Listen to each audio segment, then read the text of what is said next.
Hello बच्चों, कैसे हो आप सभी। आशा करता हूँ बहुत ही अच्छे होंगे। बच्चों, आज हम लोग एक नए टॉपिक से रूबरू होने वाले हैं। उस टॉपिक का नाम है कांस्टेंट रिलेशन। बच्चों, ये टॉपिक हमारे न्यूटन्स लॉज ऑफ मोशन में अगर हम बात करें इस प्रकार के प्रश्न की, जरा हम लोग हमेशा न्यूटन्स लॉज ऑफ मोशन में बुक्स खोलते हैं तो इस प्रकार के प्रश्नों को देखते हैं। ब्लॉक लगे हुए हैं, पता नहीं ये ब्लॉक ए एक्सीलरेशन से जा रहा है, ये ब्लॉक भी पता नहीं ये भी ए एक्सीलरेशन से जा रहा है, m1 मास है, टेंशन वेंशन एक्सीलरेशन ये सब निकालने के लिए बोलता है। हम लोग इस प्रकार के प्रश्न देखते हैं। तो इन प्रकार के प्रश्नों में बार बार हम लोग को देखना पड़ता है एक्सीलरेशन। फिर अगर हम बात करें इस प्रकार के प्रश्न, जैसे ये ब्लॉक है, इससे एक जरा हम देखते हैं, इससे एक पुली और लगा हुआ है इस प्रकार के, तो ये सब पूछे, ये बोलेगा कि ये वाला A1 से जा रहा है तो ये A2 से कितने के एक्सेलरेशन से ये जाएगा, A2 का वैल्यू बताइए। तो इस प्रकार के प्रश्न हम लोग देखते हैं बार बार। ठीक है, तो इस प्रकार के प्रश्नों को कैसे सॉल्व करें और इसमें इनफाइनाइट बहुत सारे पुली लग जाए तो क्या फर्क पड़ता है। ठीक, तो इस प्रकार के प्रश्न अगर बार बार आते रहे हमारे पास तो किस तरह से सॉल्व करेंगे, आज हम लोग उन्हीं के ऊपर डिस्कस करेंगे। और कांस्टेंट रिलेशन बच्चों हमें इन प्रकार के प्रश्नों को सॉल्व करने के लिए आसानी प्राप्त करता है, इजी देता है, इजी बनाता है। बच्चों, आज हम लोग इन्हीं बातों पर डिस्कशन करेंगे। आओ बच्चों, बातों को स्टार्ट करते हैं, शुरू करते हैं, समझते हैं, सीखते हैं। मैं शिवानंद त्रिपाठी और आपका प्यारा सा चैनल मेकर कॉन्सेप्ट क्लासेस। बच्चों, हेडिंग लगाएंगे कांस्टेंट रिलेशन। Constant relation. अब बच्चों ये होता क्या है, जरा समझेंगे कांस्टेंट रिलेशन होता क्या है। सबसे पहले कांस्टेंट को समझेंगे क्या होता है। कांस्टेंट होता है बच्चों की कोई भी बॉडी, कोई भी अगर बॉडी है ना, या फिर उसकी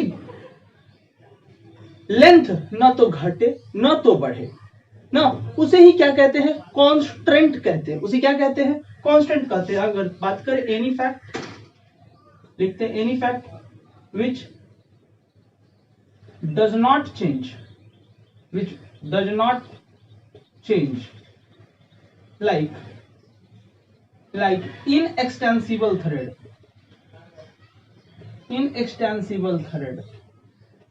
length of rod।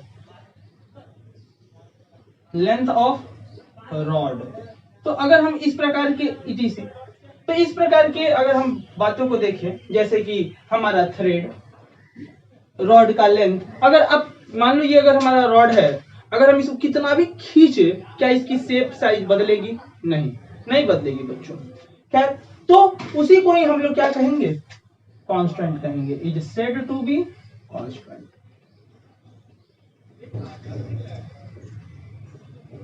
उसी को क्या कहेंगे, कांस्टेंट कहेंगे। और इनकी जो वेलोसिटी है, मान लो इसकी कोई अपनी वेलोसिटी होगी, इसकी कोई अपनी एक्सीलरेशन होगी, इसकी कोई अपनी डिस्प्लेसमेंट होगी, तो इनके वेलोसिटी, डिस्प्लेसमेंट, एक्सीलरेशन के साथ अगर कोई संबंध हम लोग बार बार बना दे रहे हैं तो उसे हम क्या कहेंगे, कांस्टेंट रिलेशन कहेंगे। खैर, अब हम ये बातों को जान लीजिए, कांस्टेंट और कांस्टेंट रिलेशन को क्या कहते हैं, किसे कहते हैं। खैर, अब हम लोग जरा देखेंगे बच्चों, ये एक हमारा पुली है, ठीक, और ये एक मान लो स्लिंग से लटका हुआ है, ठीक है। इससे एक m मास का, जो भी मास का ब्लॉक है, पता नहीं कितने मास का ब्लॉक है, हम लोग को नहीं पता, छोड़ो हटाओ, हमको ब्लॉक से मतलब ही नहीं, उसके भी मास से, ठीक है। और आप यहाँ पे ग्राउंड पे खड़े हो और जरा इसे देख रहे हो कि ये क्या कर रहा है, ऊपर नीचे जा रहा है। ये ऊपर मान लो पता नहीं कितने के वेलोसिटी से जा रहा है, ये नीचे पता नहीं कितने के वेलोसिटी से जा रहा है। या तो फिर मान लेते हैं ये तीनों के तीनों इस प्रकार से, ये भी जा रहा है, ये भी स्पीड से जा रहा है, ये V1 स्पीड से ऊपर जा रहा है, ऐसा ये मान लेते हैं ये V2 स्पीड से ऊपर जा रहा है, इस प्रकार से, ठीक है। यहां से यहां तक की दूरी और यहां से यहां तक की दूरी, ये दो अलग अलग दूरियां आप लोग देख रहे हो। ये दूरी को हम मान लेते हैं कि ये x1 होता, और ये दूरी को मान लेते हैं ये कितना दूरी होता बच्चों, x2 दूरी होता। यहां से अगर हम देखें तो ये ऐसा मान लिया कि ये दूरी कितनी है, पूरी की पूरी x है, ये पुली से इस तरह से, इस पुली से ये दूरी कितनी है, ऐसा मैंने लेट किया हुआ और कुछ नहीं।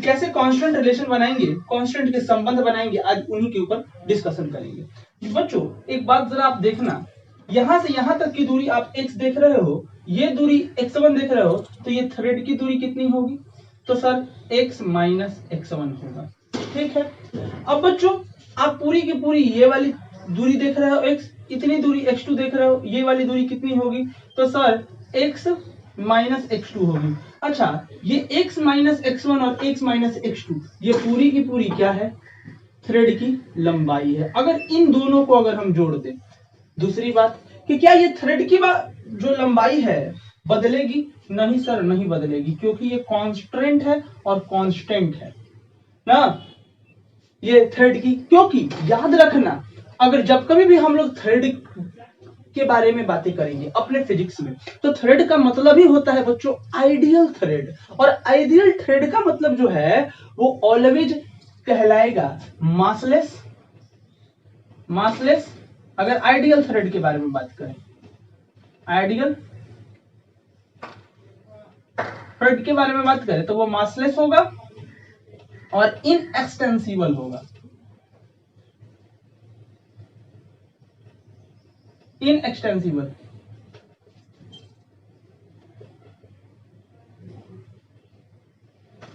इनएक्सटेंसिबल होगा, याद रखिएगा। आइडियल थ्रेड ऑलवेज उसकी न तो लेंथ बदलेगी, न तो उसकी मास कुछ होगी, मास भी 0 होगी। खैर, अब यहां से हम लोग दोनों साइड क्या करते हैं, अब ये तो चल रहा है, तो चलेगा तो समय तो लेगा ही, निश्चित सी बात है, समय लेगा तो दोनों साइड हम लोग क्या करेंगे, एक x कितने x, तो सर 2x हो गए माइनस x1, अब माइनस x2 बराबर क्या हो गया, कांस्टेंट हो गया। अब दोनों साइड बच्चों हम लोग टाइम से क्या करते हैं, डिवाइड कर देते हैं, 2 into x minus dx1 by dt, time के रिस्पेक्ट में क्या करते हैं, इसको डिफरेंशिएट कर देते हैं, और कांस्टेंट का डिफरेंशिएशन जग जाहिर है कितना होता है, 0। अब बच्चों ये माइनस में है, दोनों उधर गया तो प्लस में, तो 2 dx बाई dt को हम लोग क्या कहते हैं, वेलोसिटी कहते हैं। ये गया उधर तो ये हो गया v1 प्लस v2, ये मल्टीप्लाई में नीचे गया तो डिवाइड में, तो v1 plus v2 by 2, sorry divided by 2। तो ये पता चला कि अगर ये वाली v1 से चल रही है, ये ऊपर ये वाली भी v2 से चल रही है, तो ये वाली कितनी से जाएगी ऊपर की तरफ, 2 v1 प्लस v2 बाई 2 से, याद रखेंगे ये इस तरह से कांस्टेंट, और ये एक संबंध बन गया बच्चों, इसी को हम लोग क्या कहते हैं, कांस्टेंट रिलेशन कहते हैं, कांस्टेंट रिलेशन कहते हैं, CR ना।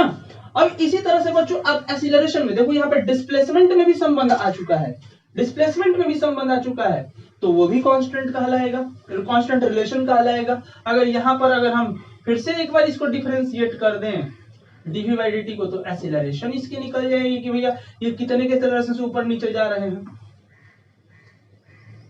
तो ये v1 प्लस v2 dvt दोनों साइड डिफरेंशिएट कर दिया टाइम के रिस्पेक्ट में बच्चों, तो ये वेलोसिटी बाई टाइम वो भी क्या हो गया बच्चों, एक्सीलरेशन, ये भी एक्सीलरेशन a1 और ये a2 हो गया, तो a equal to a1 plus a2 by 2। ये मैंने ऐसा लेट किया है, प्रतीक सोचा है कि ये दोनों ऊपर की तरफ जा रहे हैं, एकदम निश्चित है कि हो सकता है कोई कोई कंडीशन में ये दोनों ब्लॉक्स ऊपर जाते हैं, ऐसा नहीं है। हम अभी प्रश्न देंगे उसमें आपको दिखेगा कि ये दोनों थ्रेड ऊपर जा रहे हैं, ठीक। तो इस प्रकार से हम लोग किसी भी कांस्टेंट के बातों को बच्चों हम लोग कर सकते हैं। अब हम लोग इनके प्रश्नों को देखें तो कैसे किया जाए। अब बच्चों इनके प्रश्न को देखने से पहले एक हम ट्रिक बताते हैं। अगर इस प्रकार से अगर एक्सीलरेशन निकालने के लिए अगर दिया जाए पुली के, तो किस प्रकार के ट्रिक हम लोग उपयोग करेंगे, वो अप्लाई करेंगे, तो जरा देखेंगे। अगर बच्चों ये ब्लॉक्स है, ये दोनों ऊपर की तरफ जा रहे हैं, यहाँ पे हम लिख रहे हैं, ये फिगर देख के क्या लग रहा है, ऊपर की तरफ, ऊपर की तरफ, ये ऊपर, हिंदी में लिखा मैंने ऊपर, ये भी लिखा ऊपर, ये भी लिखा ऊपर, ऊपर मतलब ऊपर की तरफ सारे के सारे जा रहे हैं। तो तरीका है ऊपर बराबर, बस ये जानकारी के लिए, ये ट्रिक के लिए, शॉर्टकट ट्रिक के लिए हम बता रहे हैं, इतने करने की आवश्यकता नहीं है। बस जिसको देखा ऊपर बराबर ऊपर प्लस ऊपर बटा 2। अगर मान लो नीचे जा रहा होगा तो कोई लड़का ये भी पूछेगा कि अगर सर मान लीजिए ये नीचे की तरफ जा रहे हैं तीनों के तीनों, ये किधर की तरफ जा रहे हैं, तो सर ये V1 से नीचे, ये भी V2 से नीचे, ये V से नीचे ना, तो नीचे हमने बोला नीचे, हमने बोला नीचे, हमने बोला नीचे, तो नीचे बराबर नीचे प्लस नीचे बाई 2। कितना ऑड लग रहा है बोलने में, नीचे प्लस नीचे बाई 2 ना। खैर अब इन सारी, यही एक ट्रिक है जो हम लोग को पुली के क्वेश्चन में मदद बहुत करेंगे बच्चों। ठीक है, अब हम लोग जरा सा पुली के प्रश्नों को देखने का कोशिश करते हैं। जरा सा कैसे एक्सीलरेशन फाइंड करेंगे, ऊपर ऊपर नीचे नीचे करके। ठीक, अब जरा देखो बच्चों, अभी मैंने एक कुछ देर पहले जब क्लास स्टार्ट हो रहा था तो उस दौरान मैंने एक दिखाया था, ये अगर हमारा पुली है, ये एक ब्लॉक है, ठीक है, ये भी एक ब्लॉक है, सॉरी ये एक पुली है, यहाँ पे मैंने दे दिया, और यहां से एक, ठीक है बच्चों ना। अगर ये वाला जो ब्लॉक है बोल रहा है कि आप इसका एक्सीलरेशन बताइए कि ये कितने के एक्सीलरेशन से जाएगा नीचे की तरफ, A2 का एक्सीलरेशन बता दीजिए। ठीक है, अगर हम मानते हैं, सोचते हैं कि प्रश्न बोलता है, प्रश्न में गिवन है कि ये वाली ब्लॉक जो है A1 के एक्सीलरेशन से ऊपर की तरफ जा रहा है, तो A1 और A2 में संबंध बताइए कितना होगा। ठीक है, इस प्रकार के प्रश्न पूछे जाते हैं, पूछ सकते हैं, ऐसा कोई ये नहीं है। अब हम लोग जरा देखेंगे, तो ये वाला बच्चों A1 के एक्सीलरेशन से ऊपर की तरफ जा रहा था, तो ये वाला थर्ड भी कितने के एक्सीलरेशन से जाएगा, A1 के एक्सीलरेशन से जाएगा। ये वाला भी कितने से जाएगा बहादुरों, A1 के एक्सीलरेशन से ऊपर की तरफ जाएगा, क्योंकि ये वाली ब्लॉक जा रही है, तो ब्लॉक जा रही है, ब्लॉक के बारे में प्रश्न बोला है कि ब्लॉक A1 से जा रही है, तो बहादुरों ये भी जाएगा A1 से, ये भी जाएगा A1 से। ठीक है, तो ये वाला ये थ्रेड जो है इसी से टच है ना, तो ये कितने से नीचे आएगा, A1 से नीचे की तरफ आएगा। अब बताओ, अब नीचे का फॉर्मूला लगा लो, तो जो भी अपोजिट रहेगा, मान लो ये वाला, अब हम पूरी बातें इस पे कर रहे हैं, इस वाले फिगर पे कर रहे हैं, अब इस वाले पुली पे कर रहे हैं, ये जरा ध्यान से देखना, ये हम पेन चला रहे हैं, इस वाले पुली पे कर रहे हैं, ये वाले पुली पे हम बातें कर रहे हैं। इसके सारे पार्ट्स मैंने लिख दिए, ठीक है बच्चों, इसके मैंने पार्ट्स लिख दिए जो ब्लू वाले कलर से है। खैर, तो फॉर्मूला मैंने रखा है कि नीचे बराबर नीचे प्लस नीचे बाई 2, तो A1 हो गया हमारा पॉजिटिव। देखो मेजोरिटी, देखो भैया, जिसकी मेजोरिटी रहेगी वही आगे बढ़ेगा ना, वही इलेक्शन जीतेगा। तो नीचे वाले की मेजोरिटी ज्यादा है, ऊपर वाले की मेजोरिटी कम है, तो ये तो गया माइनस में, क्योंकि एक दिशा को आप पॉजिटिव मानोगे तो उसकी अपोजिट की दिशा को आपको नेगेटिव मानना पड़ेगा। ठीक है, ये मैंने वेक्टर में भी बता रखा है। खैर, तो ये A1 से नीचे की तरफ आया, ये A1 से ऊपर की तरफ गया, तो ये minus A1 plus A2 divided by 2, ये डिवाइड में ऊपर गया तो बच्चों मल्टीप्लाई में, तो 2A1 बराबर माइनस A1 प्लस A2, ये माइनस में इधर आया तो प्लस में, तो A1 plus 2A1 plus A1 बराबर A2, तो A2 की मान कितनी आ गई बच्चों 3A1। तो इस प्रकार के प्रश्न पूछे जाते हैं कि A2 का कितना आया वैल्यू, तो सब A2 और A1 के बीच में रिलेशन बताइए, तो A2 जो है वो नीचे की तरफ कितने से जाएगा, 3A1 के एक्सीलरेशन से जाएगा बच्चों। ठीक है, ऐसे भी आप गिन सकते हो, ये कितने राशि है 1 2 3, तो 3A1 से नीचे। खैर, अब ऐसे करना लेकिन गलत हो जाएगा हर जगह, ये वाले कॉन्सेप्ट को अप्लाई करेंगे सीधा बनेंगे। खैर, अब नेक्स्ट प्रश्न इसी के ऊपर एक और करने का प्रयत्न करते हैं। ठीक है बच्चों, जरा देखेंगे, ये हमारा पुली, ये हमारा एक ब्लॉक है, थोड़ा और बड़ा बनाइए सर, लो बना दिया। एक इस पुली को थोड़ा सा छोटा करने का कोशिश प्रयत्न करते हैं, ठीक है, इसको थोड़ा और इधर करते हैं, थोड़ा फिगर ढंग से बनाते हैं और इसको थोड़ा सा बड़ा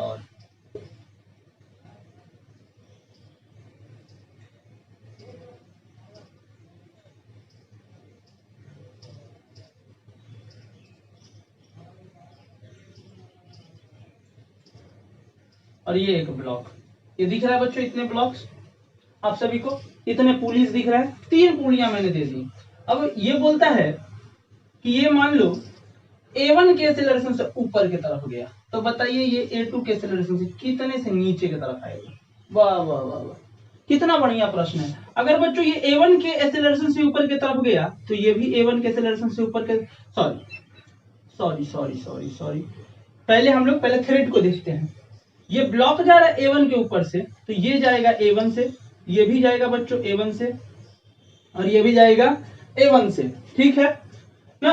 हम थोड़ा ब्लू पेन से देखते हैं, तो ये वाला जो है, ये वाली जो धागा है वो कितने से, अगर ये ऊपर जाएगा तो ऑब्वियस सी बात है ये किधर आएगा, नीचे आएगा। तो ये A1 से नीचे की तरफ जा रहा है, ठीक है, A1 से नीचे की तरफ जा रहा है। अब ये वाले कितने से जाएगा, ई कहाँ पता है हमको, ई हमको कहाँ पता है कि ये कितने से जाएगा। अब दूसरा बोलेगा सर ये वाला A1 से जा रहा है तो ये वाला A' से A1 से ही नीचे आएगा। नहीं, ऐसा नहीं है। हम लोग देखने का प्रयत्न करेंगे यहाँ के A' के एक्सीलरेशन को, तो हम क्या करेंगे, यहाँ का A1 इक्वल टू क्या हो जाएगा, तो नीचे बराबर नीचे प्लस नीचे बाई 2 वाले फॉर्मूला को लगाएंगे। एक हो गया ऊपर, तो उसको भी नीचे करने के लिए क्या करेंगे, नेगेटिव कर देंगे, भैया तुम नेगेटिव हो जाओ।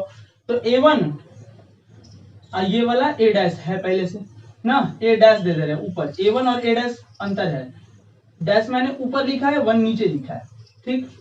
तो A1 से वो नीचे की तरफ, तो minus plus A' divided by 2, ये डिवाइड में ऊपर गया तो बच्चों मल्टीप्लाई में, तो हो जाएगा 2A1 बराबर माइनस A1 प्लस A'। तो माइनस A1 की वैल्यू, सॉरी A' की जो वैल्यू है वो आ जाएगी, ये माइनस में इधर आया तो प्लस में, तो हो जाएगा 3A1। मतलब A' की मान हम लोग की आ गई, वो कितनी आ गई, 3A1। ये 3A1 से नीचे की तरफ। अब जरा हम बात करेंगे इस वाले ब्लॉक की, तो मेजोरिटी ऑफ केस नीचे की तरफ है, ये एगो खाली ऊपर जा रहा है, तो हो जाएगा मान लो 3A1 इक्वल टू कितना हो जाएगा बच्चों, 3A1 इक्वल टू हो जाएगा minus A1 plus A2 divided by 2, ये डिवाइड में ऊपर गया तो मल्टीप्लाई में 3A1 3 2 जा 6A1 बराबर माइनस A1 प्लस A2, ये माइनस में इधर आया तो प्लस में, तो हो जाएगा 7A1 बराबर A2 की एक्सेलरेशन कितनी आएगी 7। तो जैसे बढ़ता चला जाएगा रिलेशन, बस हम लोग को बार बार एक्सेलरेशन को चेक करना है। कांस्टेंट के बारे में, कांस्टेंट अगर रिलेशन संबंध हम लोग को बनाने आता है तो एक्सीलरेशन किसी भी ब्लॉक या किसी भी पुली का हम लोग आसान भाषा में निकाल सकते हैं, नीचे ऊपर करके इजी वे में निकाल लेंगे। खैर, अब बच्चों एक और प्रश्न हम लोग जरा देखते हैं, एक और प्रश्न देखते हैं। ये मान लो बच्चों एक ब्लॉक है, ए नामक ब्लॉक है, ठीक है, और यहाँ पर एक फिक्स्ड वॉल लगी हुई है, फिक्स्ड वॉल है, इस तरह से मैंने सेट कर दिया तो ये फिक्स्ड हो गया, ठीक, और यहाँ पे इस तरह से मैंने डाल दिया।